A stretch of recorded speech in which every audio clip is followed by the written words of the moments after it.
नमस्कार, NMF news पर आप सभी का बहुत स्वागत। मैं हूं आपके साथ अभिषेक पुंडीर। आपको ये तो पता ही होगा कि इस देश में जितने भी मंदिर हैं, उनमें से जितने भी बड़े मंदिर हैं, सब पर ज्यादातर पर सरकार का कंट्रोल है। और सरकार किसी मंदिर में 10%, किसी मंदिर में 12%, तो किसी मंदिर में 15% मंदिर की कमेटी को देती है। और वो इसलिए देती है जिससे कि वो मंदिर का रखरखाव कर सके। बाकी का जो लगभग 85% पैसा है वो कहां जाता है, किस काम आता है, वो किसी को नहीं पता। सरकार की भेंट वो पैसा चढ़ जाता है। लेकिन दूसरी तरफ आपने ये नहीं सुना होगा कि वक्फ बोर्ड सरकार के नियंत्रण में है।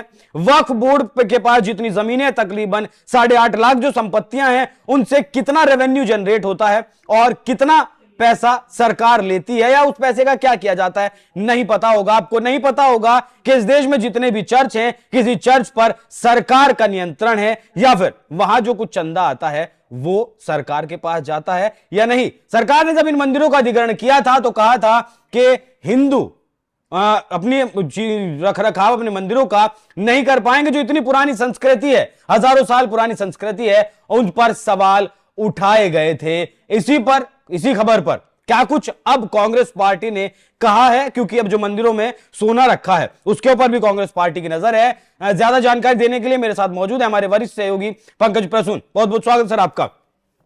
कांग्रेस क्या कर रही है वो तो पूरा देश देख रहा है और मल्लिकार्जुन खड़गे बोल भी रहे हैं। 2 दिन पहले उनका बयान आया कि जो लोग भगवा पहनते हैं वो नफरत फैलाते हैं। उन्होंने तो कहा ना कि जो भगवा पहनकर लोग नफरत फैलाते हैं, जबकि कोई पूछ सकता था कि हरा पहनकर क्या फैलाते हैं या फिर जो वो सफेद कलर का गाउन पहनकर वो क्या करते हैं, ये भी तो उन्हें बताना चाहिए था। लेकिन भगवा से क्या नफरत है कांग्रेस को किसी को समझ में नहीं आया। वो राहुल गांधी सरेआम और सबके सामने वो ये कहते हैं कि हिंदू धर्म में एक शक्ति होती है और उसी शक्ति के खिलाफ हमारी लड़ाई है। राहुल गांधी बोलते हैं। हाँ, ये हिंदू धर्म में शक्ति कौन सी है? देवी दुर्गा, काली, यही सब शक्ति है ना जिसकी हम उपासना करते जी।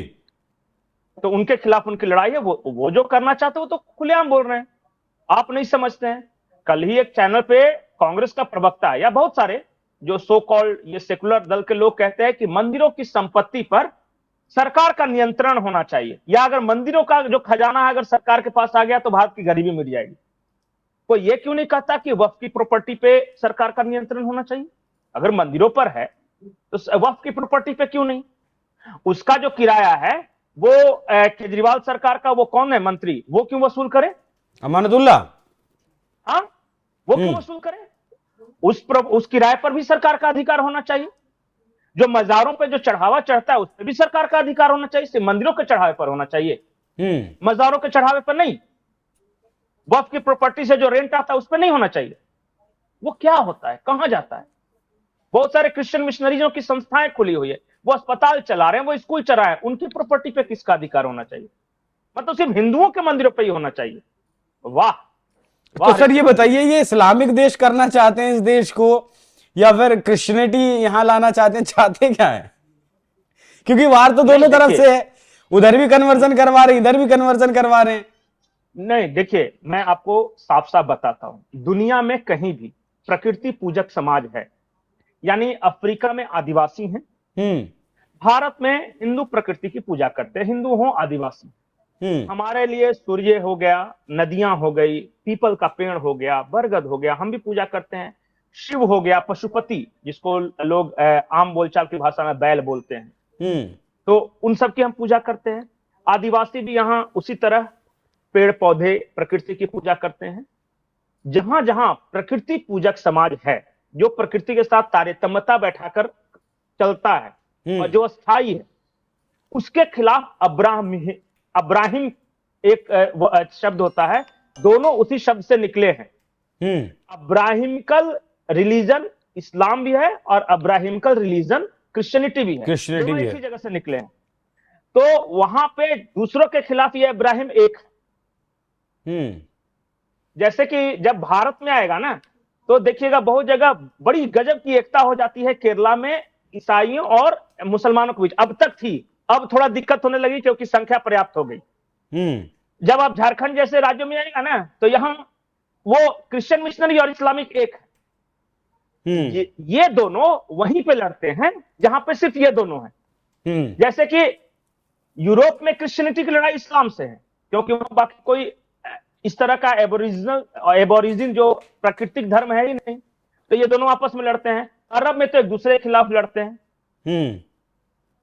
तो कुल काम मिलाकर लड़ना है। यहां भारत में क्या हो रहा है कि ये जो गांधी परिवार है, ये गांधी परिवार, मैं देखिए साफ साफ बोलता हूं, और हो सकता है कि विवादित न मानना चाहिए इसे, ये जो अब्राहिमिकल जो भी रिलीजन है उनकी तरफ हमेशा झुके हुए आपको दिखेंगे।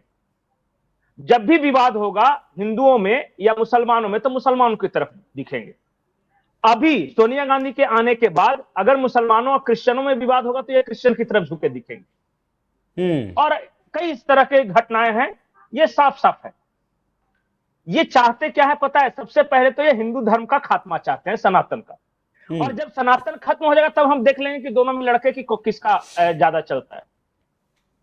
ये तमाम जितने बयान दे रहे हैं, ये मंदिरों के बारे में बयान दे रहे हैं या भगवा वस्त्र के बारे में, एक बार भगवा आतंकवाद भी कहा था इन्होंने। अच्छा बताइए, शहर शहर बम फोड़ने वाले कौन, और आतंकवाद भगवा हो गया।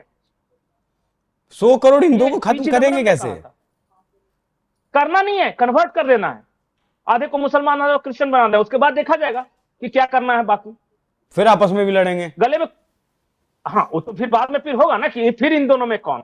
और मान लिया कि अगर मुसलमान जीत गया तो फिर शिया सुन्नी लड़ेंगे कि फिर उन दोनों में कौन। और अगर मान लिया सिर्फ सुन्नी बच गए तो पता चलेगा कि फिर लड़ेंगे कि बरेलवी कौन, देवबंदी कौन। मतलब जब तक ये धरती पे है लड़ते रहना, एक भी इंसान को नहीं छोड़ना है। तो सबसे पहला अभी तात्कालिक समस्या यह है कि हिंदुओं को कैसे खत्म किया जाए या कैसे उन्हें कन्वर्ट करके क्रिश्चियनिटी या इस्लाम के अंडर लाया जाए, अब्राहिमिकल रिलीजन के अंदर। तो इस चक्कर में कांग्रेस के जितने नेता वो बोलते भी हैं, वो आतंकवाद को भगवा आतंकवाद बोल देंगे। वो बोलेंगे कि जो आदमी भगवा पहनता है वो नफरत फैलाता है, मंदिरों की संपत्तियों पर उनकी नजर है। इसके अलावा कन्वर्जन के खिलाफ कभी कुछ नहीं बोले। बताइए, एक स्टेटमेंट दिखा दीजिए राहुल गांधी का जब फोर्स कन्वर्जन या जबरन धर्मांतरण के खिलाफ हो, एक दिखा दीजिए। हाँ, उनके जो सपोर्टर क्या बोलेंगे? कल ही ये अयोध्या वाले जो हैं अवधेश प्रसाद, उन्होंने क्या बोला सबको पता है। कुल मिलाकर उन्हें हिंदू नहीं चाहिए, बाकी कोई भी चाहिए। हिंदू नहीं चाहिए, बाकी कोई भी चाहिए। हाँ, नहीं, देखिए साफ साफ दिखता है नफरत। और प्रणब मुखर्जी जैसे विद्वान आदमी जो कि हमेशा उनके साथ रहे, अगर वो मरते वक्त, मरने से ठीक पहले अपनी किताब में ये लिखते हैं कि सोनिया गांधी हिंदुओं से नफरत करती है, तो मानना चाहिए, क्योंकि प्रणब मुखर्जी आजीवन उनके साथ रहे। हमें आपको क्या पता कि सोनिया गांधी क्या चाहती है? सही बात है। और ये जो दादी की तरह जो मेकअप करके आगे व्हाइट बॉल और नाक को टेढ़ा उड़ा करके जो पहुंचती है, क्या पता कि वो पर्सनल लाइफ में कैसी है, वो नफरत करती है या नहीं करती है। और जो बयान, हम तो बयान ही सुनेंगे ना, कंडक्ट ही देखेंगे ना उनका। और एक चीज और है, बहुत घातक है ये चीज। यहां तो हिंदुओं में हीन भावना पैदा करना, हिंदुओं को बांटना कास्ट के नाम पे, भगवा आतंकी नामक शब्द गढ़ना, भगवा वाले पहने हुए लोग नफरत फैलाते हैं, ये सब बात करना। और दूसरा, अपने ग्लोबल मास्टर से जाके मदद मांगना कि हटाओ इसको।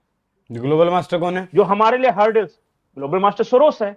ग्लोबल मास्टर वो सब प्लेयर्स है जो कि रेजिम चेंज करवाना चाहते हैं। ग्लोबल मास्टर वैसे लोग हैं जो भारत के नॉर्थ ईस्ट में क्रिश्चियन देश बनाना चाहते हैं।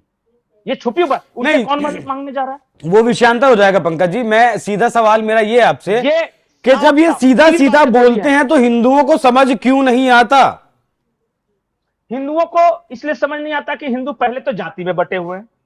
इनको हिंदू कश्मीर से खत्म हो जाए तो हो जाए, मैं जाति, मैं ये जो पहाड़िया वहां रहते थे, मैं गढ़वाल, मैं ब्राह्मण, मैं यादव, मैं क्षत्रिय, मैं राजपूत, अरे सबको मारते हैं। बांग्लादेश में जाति पूछ रहा है क्या मारते वक्त कोई? कल, अच्छा बताइए, परसों बांग्लादेश में जो अटैक हुआ हिंदुओं पर किस जाति पे हुआ है? किसी को नहीं पता। उनके लिए सिर्फ इतना काफी है कि तुम हिंदू हो, बात खत्म। लेकिन हिंदुओं, हाँ, हिंदुओं के लिए पहले तो यह फैसला हो जाएगा तब ना कि यादव महान, की राजपूत महान, की जाट महान, की गुर्जर महान, ये भूमियार महान, कि क्या महान, तब करेंगे ना। कहां है यार, कुएं के मेढक बने हुए हैं, मार खा रहे, लात खा रहे। बांग्लादेश में मार खाया, पाकिस्तान में मार खाया, अफगानिस्तान में मार खाया। हमने तो देखा है सरदार जी गुरु ग्रंथ साहिब को लेकर अफगानिस्तान से भाग के आ रहे थे।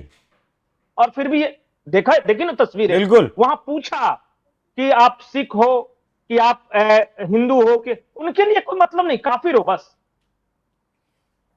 और वही गुरु ग्रंथ साहिब को हमने देखा था, ये जो उस वक्त शहरी विकास मंत्री थे हरविंदर साहब, वो पूरे ले जाके पूरे सम्मान के साथ रख रहे, और फिर भी समझ में नहीं आ रहा है। फिर भी सिख, ये राहुल गांधी जाके पंजाब में कहता है सिख अलग है, हिंदू अलग है, खालिस्तान की मांग करो, और जाके बिहार में आके कहता है कि जातिगत जनगणना कर लेंगे। वो नॉर्थ ईस्ट में जाके कहता है कि ईसाई के खिलाफ अत्याचार हो रहा है। दक्षिण भारत में उनके सहयोगी कह रहे हैं कि सनातन डेंगू है, कॉलरा है, मलेरिया है, एड्स है, और फिर भी हम बोले वाह वाह, महंगाई की बात करो, मुद्दे की बात करो, टमाटर पेट्रोल 2 रुपए सस्ता दो। हाँ बस बस ये करें, अब बाकी चारों तरफ से बजाते जाए। बिल्कुल, बहुत बहुत धन्यवाद पंकज जी। 3 दिन के अंदर 3 स्टेटमेंट। मल्लिकार्जुन खड़गे का यह कहना कि जो लोग भगवा पहनते हैं वो नफरत फैलाते हैं। अवधेश प्रसाद का जो आपत्तिजनक है उस शब्द को मैं नहीं बोलूंगा जो उन्होंने कहा था। उसके बाद मंदिरों की संपत्ति सरकार के अधीन हो जाए, सिर्फ मंदिरों की हो, वह बोर्ड की नहीं हो, क्रिश्चियनों की नहीं हो, सिर्फ मंदिरों की क्यों हो? लेकिन हो रहा है इस देश में, और हमें कुछ पड़ी नहीं है। मुद्दों की बात करो, एक लाइन सीख गया है, मुद्दों की बात को इनको दे दो 2 रुपए सस्ता पेट्रोल, डाल के सो जाएंगे, बस यही मुद्दे की बात रह गई। कांग्रेस पार्टी, उसके सहयोगी सीधे तौर पर सनातन को भी टारगेट करते हैं, हिंदू को भी टारगेट करते हैं, और जिन मंदिरों को का लगभग 85% जो पैसा है वो सरकारें ले जाती हैं, वो तो चल ही रहा है। लेकिन अब सीधे तौर पर कहने लगे हैं कि मंदिरों का सोना बेच दो तो देश की गरीबी दूर हो जाएगी, और पूरा जो है सरकार को ही मंदिर ले लेने चाहिए सब। ये लोग अब खुलकर कहने लगे हैं। लेकिन इससे देश का हिंदू जो है वो बिल्कुल सोया हुआ है। महात्मा गांधी ने कहा था, मैं महात्मा गांधी को कोट कर रहा हूं, शायद आज के हिंदू पर वो बात सही भी बैठती है, कि इस देश का जो औसत हिंदू है वो कायर है, और कायरता से अब काम नहीं चलेगा। क्योंकि कई देशों के, पंकज सर ने उदाहरण दिए, बांग्लादेश, पाकिस्तान, अफगानिस्तान, कायरता दिखाई तो खत्म हो गए। हिंदुस्तान में अगर कायरता दिखाई जाएगी तो फिर आपका कोई भी मालिक नहीं होगा। पंकज जी बहुत बहुत धन्यवाद इतनी जानकारी देने के लिए। दर्शकों, चर्चा कैसी लगी कमेंट कर जरूर बताइएगा। नमस्कार।